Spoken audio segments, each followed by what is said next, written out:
kiss each other one more.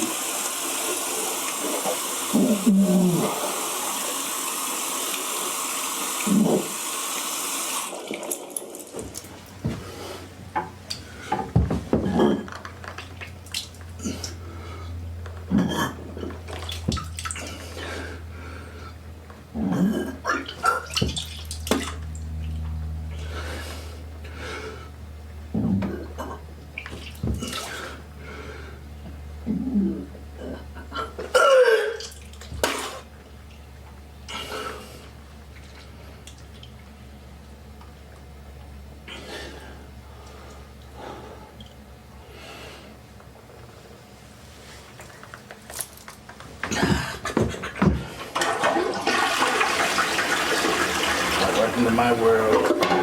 Fuck me like a dog. Oh, I don't want to throw up anymore. Hang on 1 second.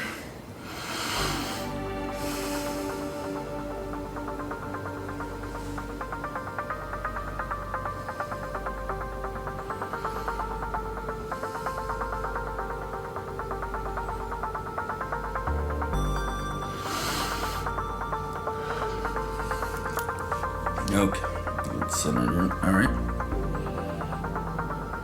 Okay. So do you remember where you were? No. When I met Bob 10 years ago, and we had our first date, and he told me immediately about his status. The next day I had coffee with my mom, and I told her.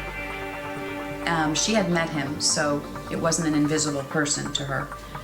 I told her exactly what he told me, and she looked at me and said, I have no fear, Sean, that you will get this disease because you're smart and you know what to do to protect yourself. But I fear your heart and what you might have to go through. But absolutely do not let that stop you from love.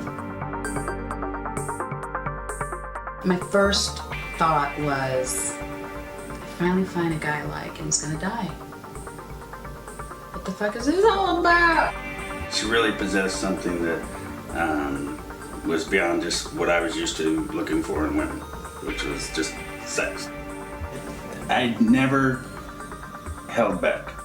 And that's one thing that since being with her and I had to take risks with her that I had never taken before. When I met him, his little boy was dominant. And I think that's what drew me to him, was the little girl who had no voice. I was a healthy young woman who really wished I was dead. You know, even meeting Bob and the potential of our union as a partnership and falling in love and all that stuff, there was a real dead part of me, and I met somebody who had a terminal illness and had so much more fucking life energy. I wanted what he had. There was something that resonated from him that I really can't put into words, but there was such a kindness from his spirit. This guy, I can trust him to let me be free. And he did. I don't know that I would have found that part of me and embraced it so openly. I mean, when people meet me today, they're like, you were never shy, you were never introverted. You know, yes, I was. You can't even know how far I've come. HIV for me propelled me through my shit, period. I view my disease as a gift. It's forced me one day at a time to stay present and be willing to change and grow. Hey! I'm glad.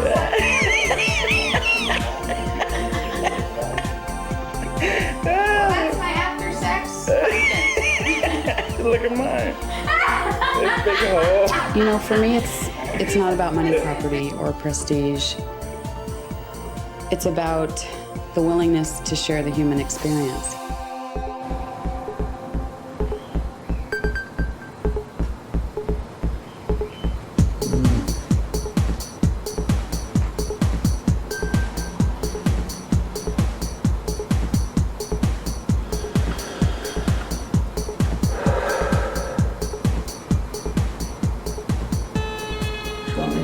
you to breathe through the shit. It does help, but it's hard. You just want to clench up and...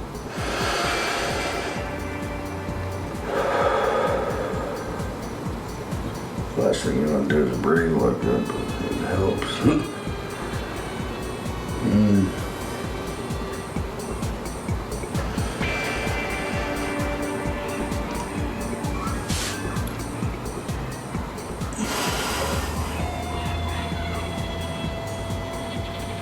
Oh, I don't want to hurl. No, I do. Oh, just got that cold, clammy. Oof.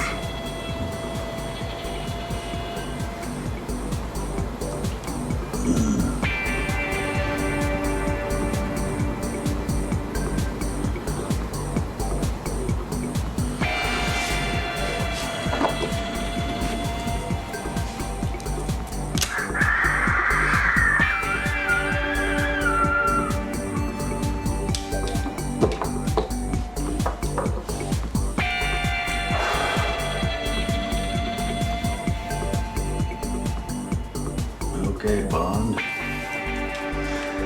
Let's get it. Do you want to lay down? Nah, it's all good. It's all good. So, anyways, I was saying, and he said, and she said, what was I saying? I was infected in 1983 with HIV. I shared a needle one time. One time, folks. One evening of just fun with my girlfriend and another couple in a hotel right here in Hollywood. I had a car, I had an apartment, I didn't have any tattoos. I graduated high school with a 3.26 GPA. I was one of you. Sort of. Except I was dirt poor. Never knew who my father was. Lost my mother when I was 9 years old. She was 35, died of breast cancer. Was a ward of the state of Oregon. Went from foster home to see them divorce and split up. So I grew up a little bit different. But the bottom line I've learned in my wise 37 years is we all want the same thing. Love. That much no one can deny. I do a lot of public speaking. Because it gives him a purpose, and instead of HIV being his full-time job that feels like a ball in a chain, he has this other outlet. We speak at high schools, we speak at colleges, shelters, mainly to teenagers. So we provide a real-life couple that these high school kids can relate to, because what I find is they all still think of HIV and AIDS as the gay disease. 1 to 2 teens are being infected with HIV every hour of every day from a disease that's entirely 100% preventable. What's up? We need people to talk about it. We need people to know the facts about it. I'm 10 years and I'm HIV negative. And there's nothing that I am going to choose to do to make that otherwise, period. This disease does not discriminate. It's not who you are, it's what you do. You know somebody living with AIDS? All of you do. Come on there, sweetheart. Get that hand up. You know Brother Bob up here. Come on, boy. Come on. There you go. There you go. And before I leave, when he was talking, just what made me think of it about the immune system, I know there's a couple of flus and stuff going around right now. You guys have an immune system. I don't. What I ask, and not only now that you've all raised your hands, and I'm not picking on you, by the way, now that you've all, you don't have to identify with me, man. Yeah, I don't know the freak, man. By the time you leave here, literally, please shake my hand. As I say, there's no mother's breast milk, blood, semen, or vaginal fluids on my hand. There's no way for me to transmit HIV to you. But if you do have a cold, a flu, something like that, please just hug me from a distance and we'll blow each other a kiss and call it a day, because I can't afford to get sick, okay? The bottom line is there's only 3 ways to get this disease. Unsafe sex, that means no use of a condom, blood-to-blood contact, or mother to child. You know, a consistent use of a condom is really as simple as it gets. You know, I can open mouth kiss my partner without any fear that this disease is going to travel through saliva. We have intimate relationships like any other couple would have. Our life as a couple is no different than any other heterosexual couple that use intimacy as a form of love and self-expression. I entered a relationship with Bob and HIV, not just with Bob. And you know, when you're dealing with a relationship and a partnership and you add this to the mix, it's a pretty heavy load. I don't want to be his mother, I'm still his partner. But in a lot of ways, you know, you fall into that role of caretaker and those lines can get a little bit gray. And so we just try to communicate as best as possible, and I do my best not to take away any of his pride. But his day-to-day living is really limited. So, and that wasn't the way it was when I met him. And when I met him, he wasn't on the medicines. I've taken medicines for the last 11 years, and you can only imagine the toll that they take physically, emotionally, spiritually. I mean, they're a drain. I've been in a wheelchair from the cocktails from neuropathy, which is nerve damage, so painful I couldn't walk, to continual body aches, myalgias, profuse vomiting, diarrhea, loss of appetite. Now my cocktail consists of 24 pills a day. The side effects soon outweigh the benefits. It gets pretty discouraging to stay on them. We're losing a lot of friends just from organ failure and stuff related to the medicines. If you've known anybody to have cancer who has gone through chemotherapy and how sick they were, this is the kind of medicine that people with HIV take every day for the rest of their life. It's crazy. Take them.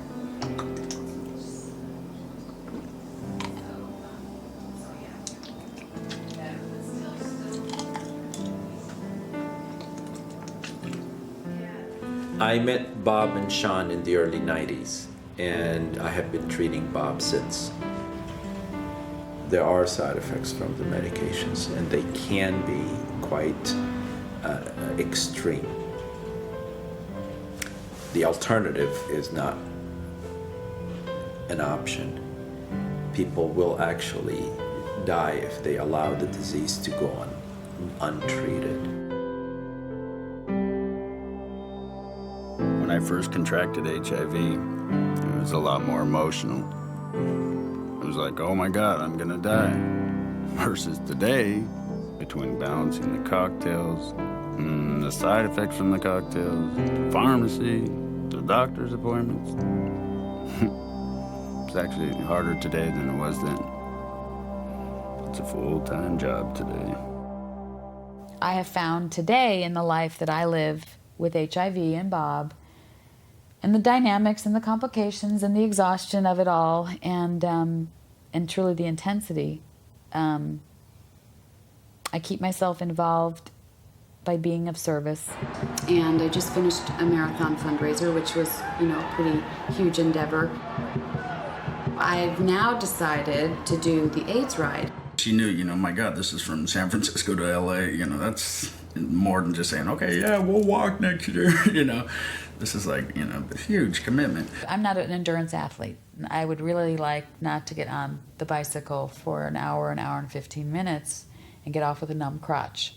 It's the last thing I really want to do. But I was willing to truly be of service and put myself in a place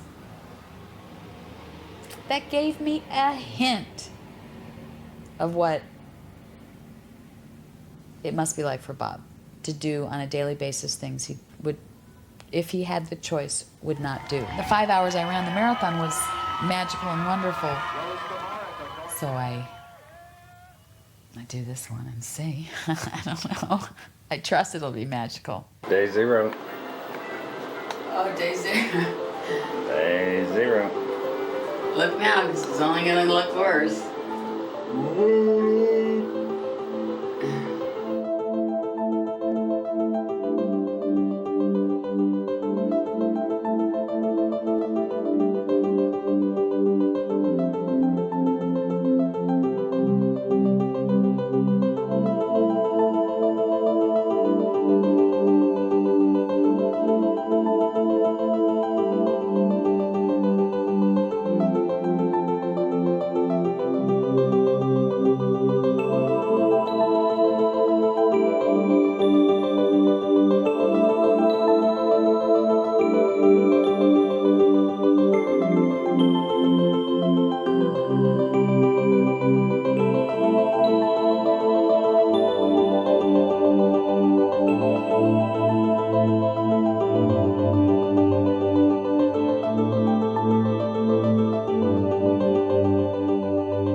in a spirit of kindness, with a bold message of compassion.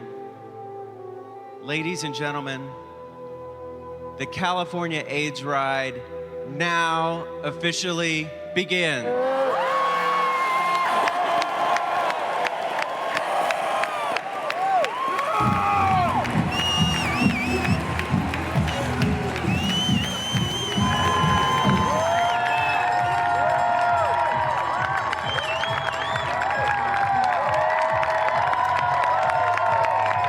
That first day was pretty overwhelming. Overwhelmed by the distance, overwhelmed by the people. I didn't realize how much, street traffic we had to go in. And so I think, not just physically, but like all my senses were on overwhelm and overload. And it was, I think, an 86-mile day. And by mile 60, I could feel my knee a little bit, which started to worry me because I'd never had a knee problem. But I was really just tired, and I remember thinking like, and this is day one? Parking is off to the left.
Why are you here? Why did you decide to do this? 7 days of your life. That's what I'm asking myself right now. But I've been married to this wonderful man for 10 years. He's lived with HIV for going on 18 years. And I wanted to put myself in a position where it challenged me in a way that comes about this close to what it challenges him every day with the medicines. This virus is so powerful, so smart, so capable and wanting to survive that it will literally develop a resistance to all of the medicines. I have been on every combination out there. So the only few combinations of cocktails that I could tolerate somewhat and actually have some kind of quality of life, I've then become resistant to. And that's what happened. I had developed a resistance to my current cocktail. The playful part of me was like ready to check out of this ride after day one. And thank God Bob had the tent up. And I remember taking a shower and going straight to the tent after I ate and just laying there like, fuck, what the fuck? Yikes, Not that I wanted to quit by any stretch, but I just wasn't sure. This was not at all what I thought it would be. At all. I was more challenged than I needed to know. Morning, baby.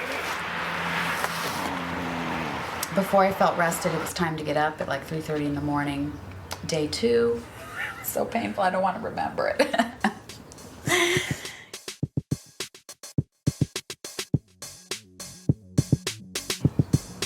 But I start riding and I'm feeling my left knee. And I'm feeling like my left knee is going, this is not okay. Back in the saddle. Yeah. Oh. Yeah, I'm fine. I made it to the lunch stop and I decided to sweep in because I thought, well, at least give my knee a rest for that afternoon.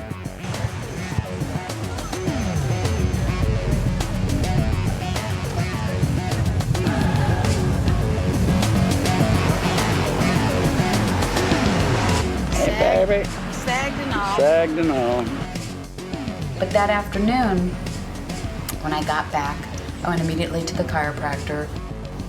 And all that kept running through my mind is, you know, be enough, kindness. It's not about the whole ride. And I'm, you know, just sort of thinking like, well, then what is it about? Doesn't seem terribly inflamed. No, I stopped before. Very prudent of you. Is your seat a little low? This. 1/4 of an inch. Oh, exactly. That's what I'm hearing. You know, I kind of fell out of my own space into comparison mode, and I'm looking around and I'm thinking, you know, there was nothing kind about the last 25 miles.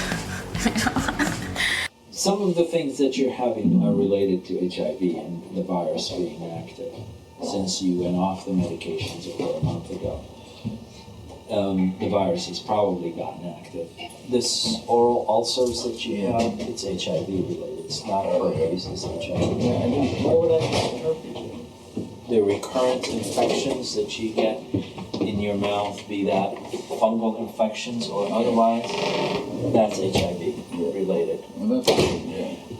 The fatigue, the muscle aches, and all of that, it feels like an endless flu. The night sweats, that's also HIV. Now, not everything on the planet is going to be HIV, but a lot of the symptoms that you're having, mainly what you're feeling is a bad flu with a weakened immune system. And we're going to need to treat that. But when it came time to choose my next cocktail, when it came time to choose, it was like, I have no options. You can take D4T plus DDI plus sequinavir plus small dose of ritonavir. Let me explain. Well, let's go through those. I'm sorry, I just the last time I had it on my face and neck, I just remember. It got so bad. Well, yeah.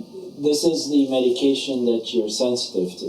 If you don't want to take them because of side effects, I understand. Every single D I've been on in any combination of by itself, but I've ended up with neuropathy to the point. Now, how long you're saying? I mean, in other words, if you say I want you on this for a year and you're going to tolerate neuropathy, Bob, during that year, I'll tolerate it, Bishop, if knowing that it'll go away once we stop at the end of the year. No, I don't want you to have your virus controlled, but you live miserably. That's not the point of living. No, right. We don't have too much of a choice, unfortunately. So we probably have to try the Sestiva.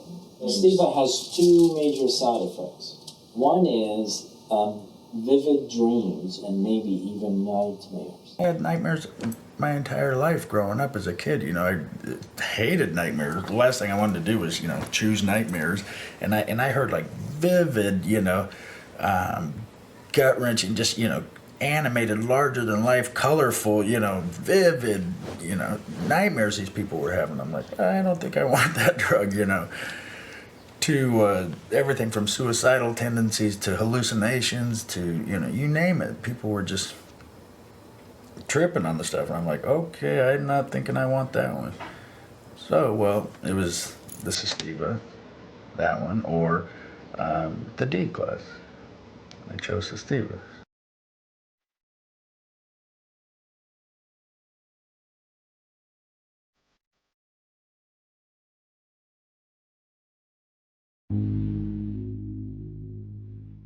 I just was not going to give in. And this medicine for today is more powerful than mine.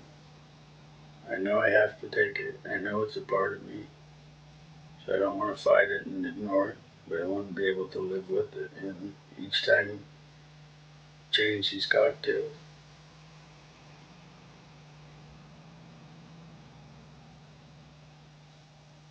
Your whole world's thrown off, your entire everything. It's tough to just feel like shit all day long. Wake up in the morning, dry heaving.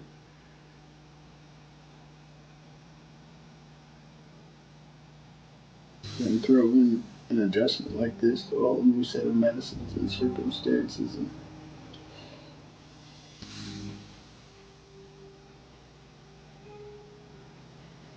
and just keep fighting.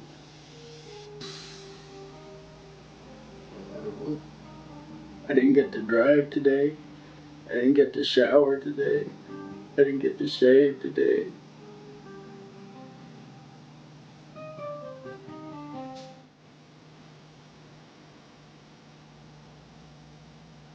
Man, if you focus on what you can, it's sad. It's just sad existence. So I don't.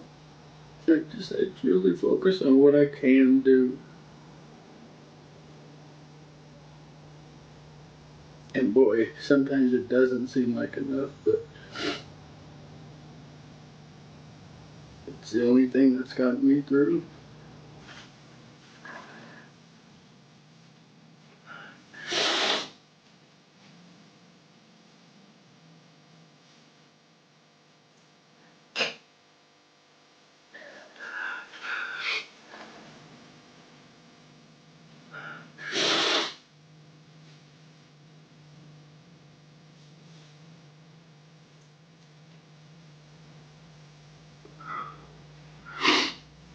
Can I do it one more time? Will my body hold up? Will my spirit rebound? And I just know it. Yes, yes, and yes. But damn it, sometimes it'd just be easier just to be done. Done. Just when your life got comfortable, man, the rug gets fucking yanked out from under your feet. Just when you thought things were Shangri-La. That's the fuck of this disease, man.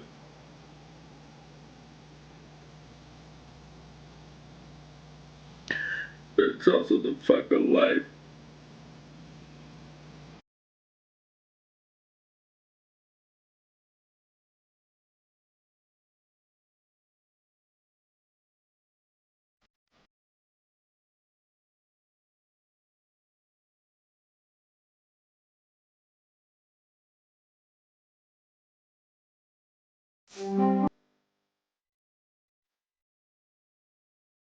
I ended up the third day being swept completely.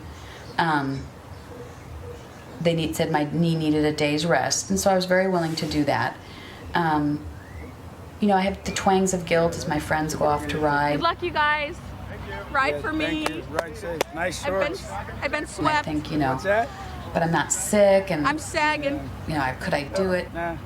No line for chiropractor. No She line gets for to help us here in massage. crew.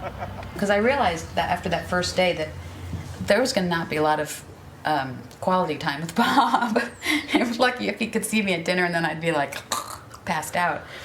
And we were doing this to obviously benefit ourselves individually, but also to be there with each other, to experience this together. Dream on, baby. So it was a great opportunity for me to hang with him that day.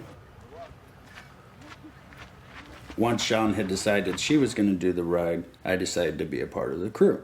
But I knew I was so limited in what I could do at the time, physically. I couldn't be schlepping gear. You know, and then I got put in charge of, you know, garbage duty. You know, it just got uglier.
Hey. So what happened? I can't get it for you.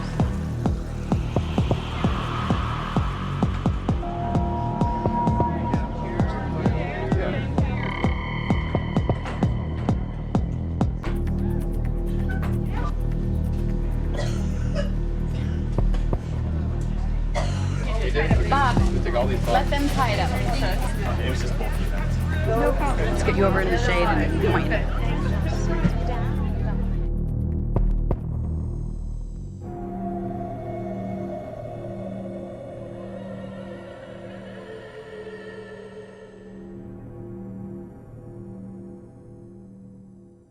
I really wanted to get back on the bike on the 4th day, but the bike techs couldn't get me in. So I was kind of bummed with that. I started to feel kind of like, am I enough? Can I be enough? I'm here. I raised the money. I'm sleeping in a tent. I'm pooping in a porta potty. You know, if I can't ride, what the hell? I can't ride. You know, does it make me a failure? No. Do I, sit and pout about it all day? No. So I, stand with Bob and we put on disco tunes and camp services and we make a spectacle of ourselves for 2 hours, but we put a lot of smiles on people's faces who walked in. I started to write on Bob's shirt because nobody would go up to Bob to ask him a question. They'd go to the other people. And I got that perception, what he looks like. Here's this big, muscly, tattooed guy, and I'll go to the 90-pound female to ask her a question, And I thought, okay, I've got to break that perception versus reality. On the back of his shirts, I started to write, living with HIV 17 years, with a smiley face. People would go up to him and they'd talk to him and, oh my God, 17 years. And it was a place where he could feel a little bit like a hero. I think that on some levels, when he turned his back and said HIV 17 years, it was the reminder that some people needed. Thank you, my friend. Thank you. Come on. Every step of the way. Good job. Good job. You can do it.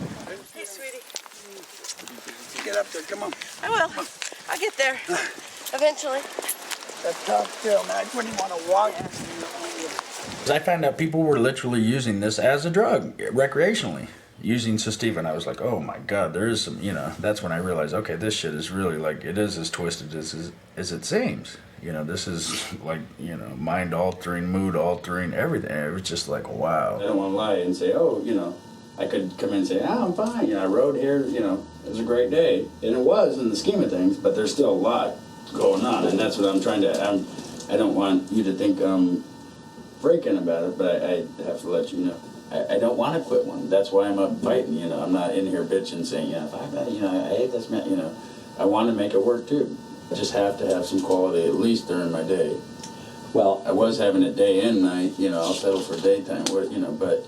You are at the worst time for sativa. The first 2 to 3 weeks are the worst time. Yeah. And that's where you are now. I had heard the stuff gets better, it only lasts for a short period, but I was already nearing the end of that period, and it wasn't getting any better, it was getting worse. They don't get better.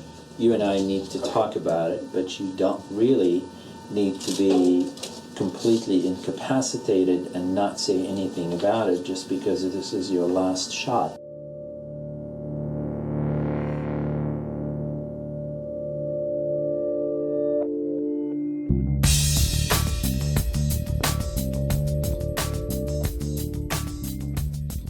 Using medicine of any form was to add quality to my life, not take away from my life.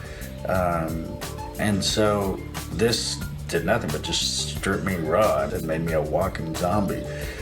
So, as I describe it, it was welcome to hell.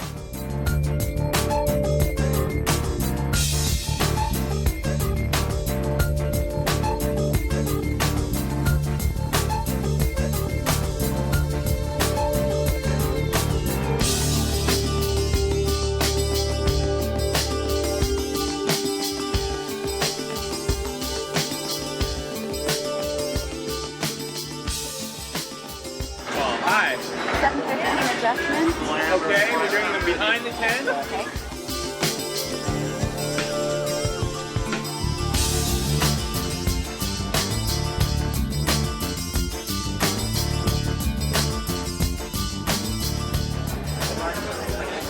So then I rode day 5, got my knee all taped up.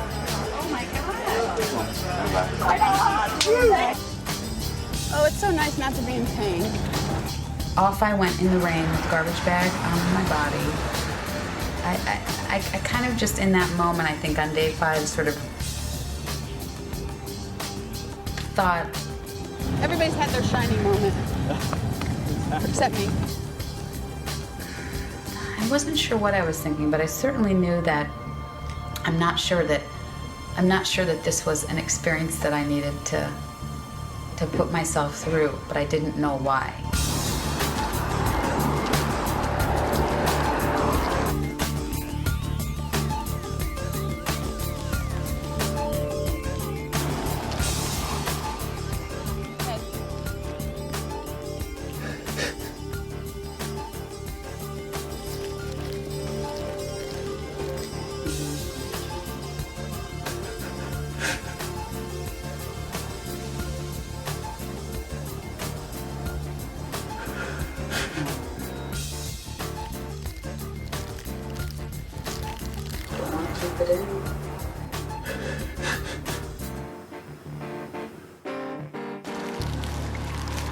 Today is better than yesterday. I've been fighting this shit for a long fucking time.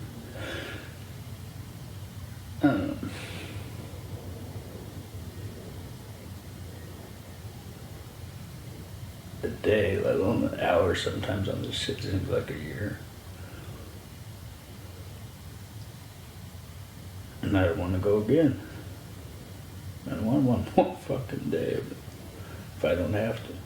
For the first time, truly romanticized the thought of being dead. Having this battle be over with. Because I don't think I can carry myself to the fucking finish anymore. You know, I literally slept with a gun at my head. So if you told me right now the way I feel, this very moment, Steve, in my life, I'd just take my life. I just wanted out so bad. But I didn't realize how much of my mind was taken by this drug, Steve. It's hard. It's really hard to get my thought. I mean, that's what. Well, I'm having a major wave of it. So I'm thinking, okay, I'm just tired and over, you know, and 17 years with AIDS and HIV has been just too fucking much. Good night, you know. And there I laid with the 357 in my head, just go, man. On your left. And ultimately, I thought about Sean. I thought about us. And I said, nah, I can't do this. And I put it back in my box, just out of arm's reach. And I laid there on the floor, just paralyzed. Just, I mean, writhing in this fear and pain and discomfort, and it was hell. As much as I've been through this in 10 years, she's been through it. Every fucking roller coaster, every hill. The high highs and low lows I talk about, she's walked them with me. And she's chosen to grant it. But I don't want to make it any fucking bumpier than it has to be for her. I want to carry her through. And I can't carry myself on, like I said, on a lot of those lows. And that's when it's the hardest. That's when we have to have the support. That's when we have to rely on our friends.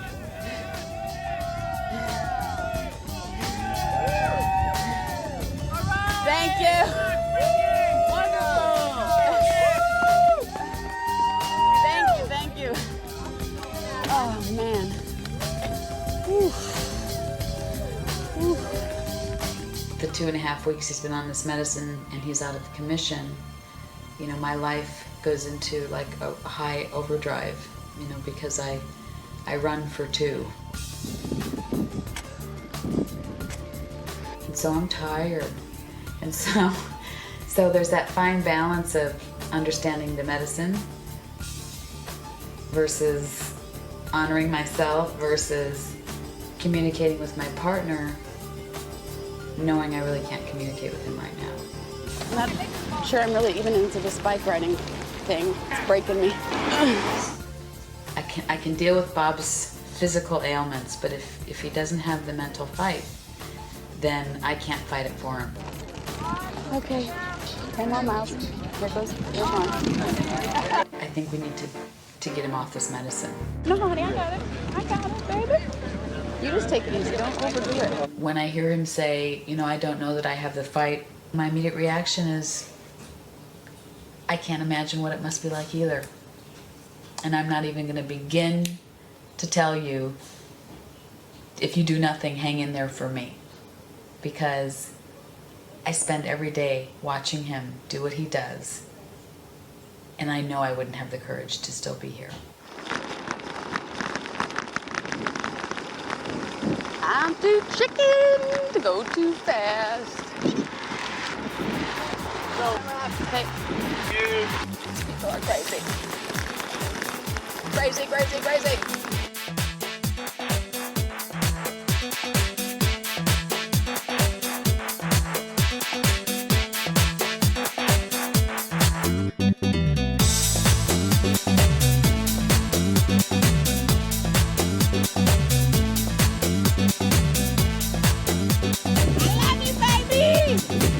Now be careful, don't run yourself into a heart attack.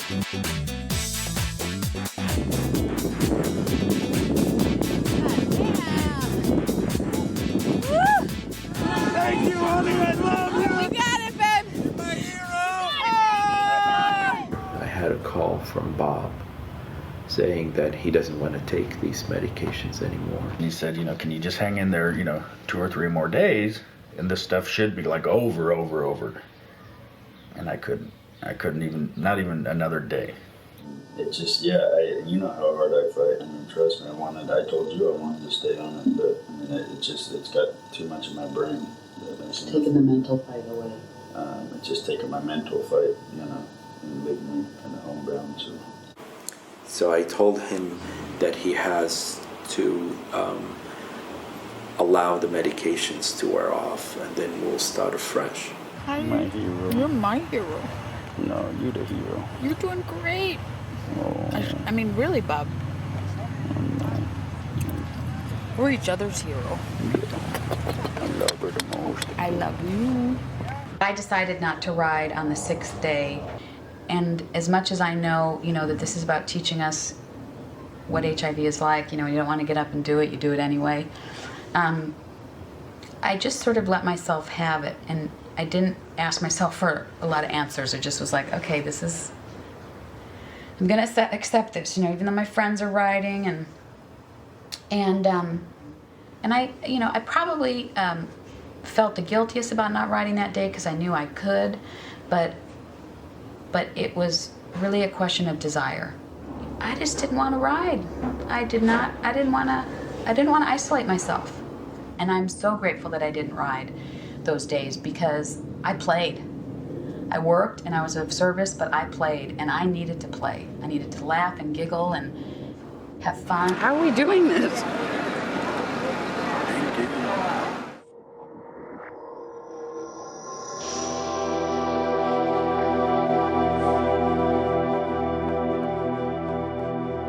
How long you been off, Steve-O? 10 days, 12 days. 3 hours, 42 minutes, 3 seconds.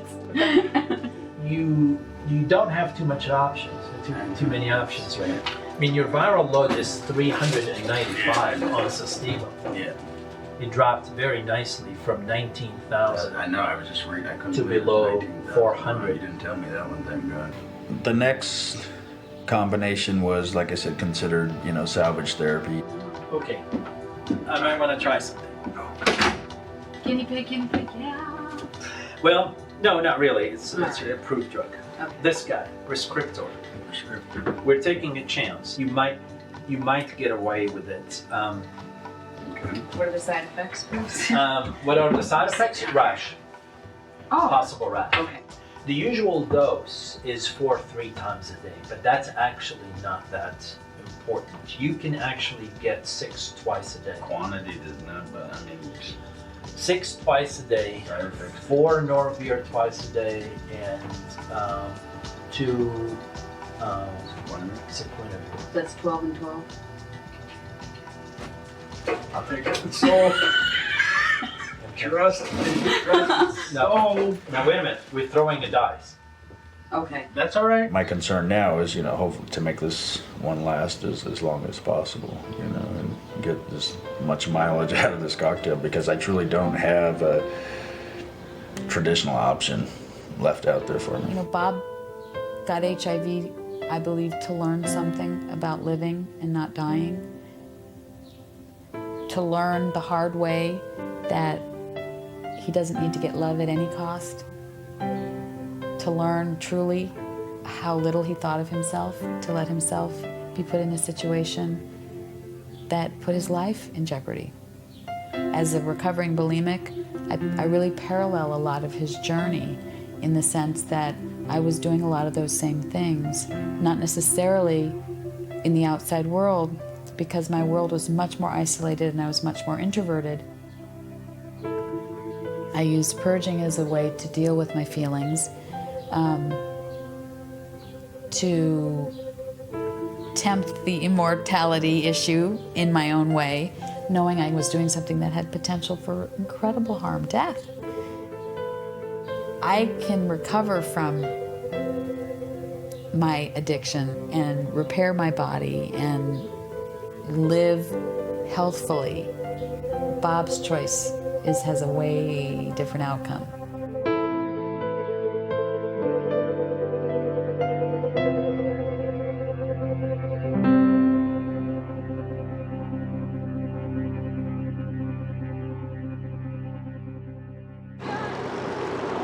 Get to sleep in our bed tonight. Oh my God.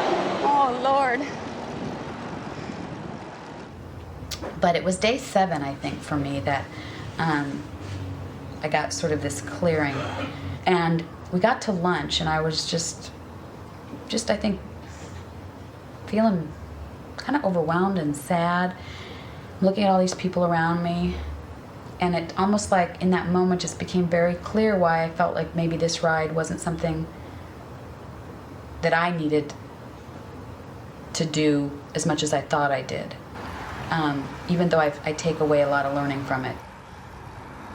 I have this human to compare the ride experience to, and to say, okay, I see whether they're doing this ride, and I see why they're doing it, and some of it's about the physical challenge, but a lot of it is about, put yourself through something that teaches you a little bit about what living with HIV is about. Don't look ahead. Oh my God, how do you do this? Oh my God! Don't look ahead. Ow, ow, ow. My life partner certainly has not sustained living with HIV for 18 years by riding a bike for 100 miles. You have no more gear? You can do it, babe. Power through. With what he's thinking. His journey on a daily basis must feel like riding 100 miles. What truly, I think, kept his spirit alive is his willingness to be playful. His willingness to connect with the spirit of wonderment, of laughter, of not taking anything too seriously, and truly, trying to stay in the day, in the moment. So that has valued my life tremendously. I've become a person who probably laughs more than she cries, and even in the hardest of circumstances, the healing tool of not taking it so seriously has been a profound gift for me. Woo! Paul! It was almost like living my life twice. And And I sort of said, I don't need to do that. I know what this feels like. I don't need to put myself through this. I live this every day. On your left, on your left, coming up on your left, on your left, on your left, on your left. Would have thought if you, back in, 84, if you put Princess Di, Bob Bowers, JFK Jr. in a pool and said, who's gonna live, I'd stick my money on, probably JFK or, Princess Di for sure. Truly is one day at a time. Live it to the fullest. Like this? Up, 9, 10, get down. Good, that was good. Good job.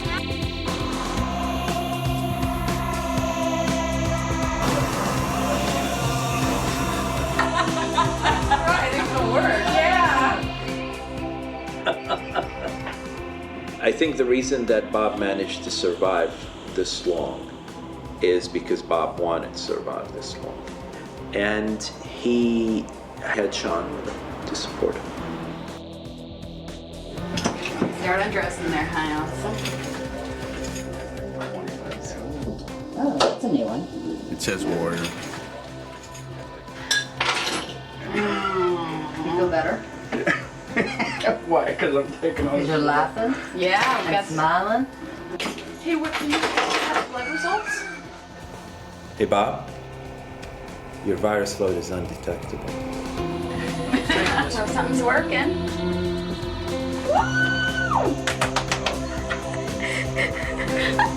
Yes, doctor. So to finally be undetectable again was just like, wow, okay. So, finally, there's some payoff to this shit.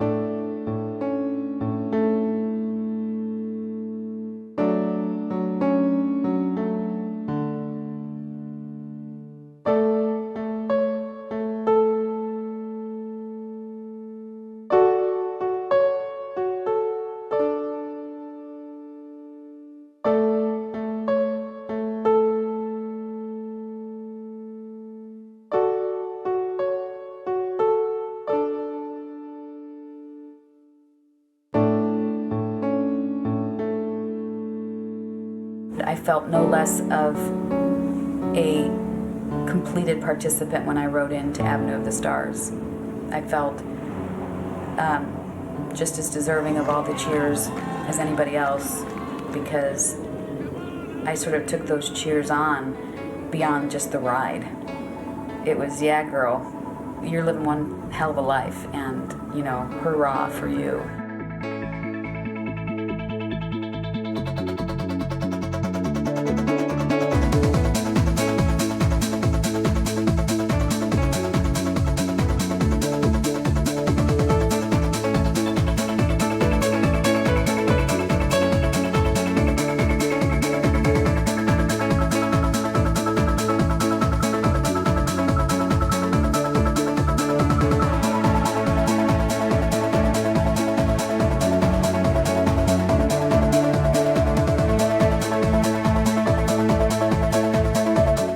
Of my journey is it's not to look like anybody else's. The universe certainly challenged me to get strong. It's challenged me to find my own sense of self, my joie de vivre. I've learned to make better choices, loving, nurturing, gentle choices, not abusive choices. And he and us and our relationship and more importantly, that frickin' virus has taught me just how simply beautiful life is.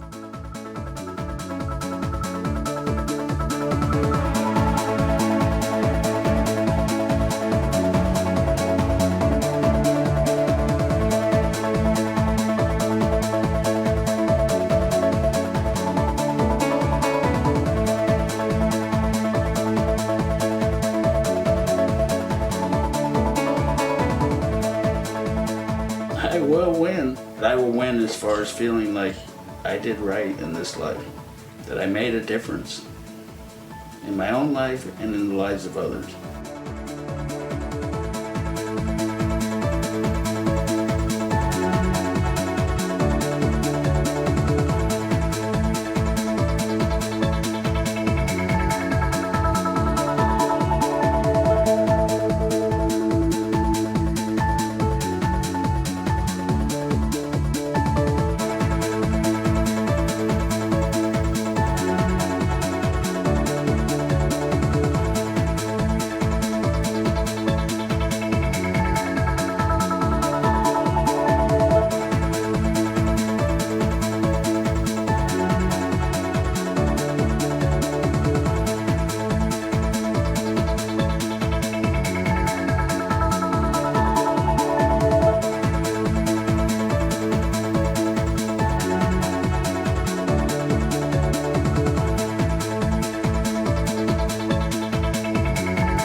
I will survive. You watch.